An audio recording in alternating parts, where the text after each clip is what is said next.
So what happens as we develop an addiction is the body's looking for cues that the drug is coming.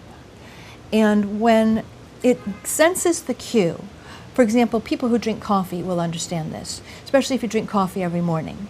That's the cue. Morning time, maybe coming down into the kitchen, is a cue, and that to expect caffeine. And what happens to people who don't get their caffeine at that time?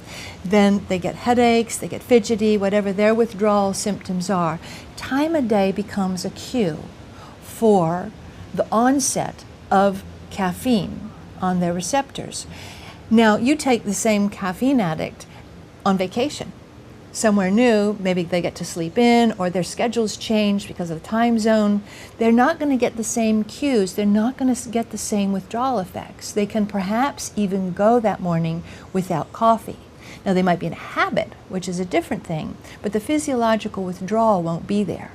So you take a heroin addict out of their traditional environment of using the drug, and you put them in a rehab center where there are none of the traditional cues for the onset of heroin, the body's going to have a much easier time going through withdrawal because it won't have a cue to expect the onset of heroin.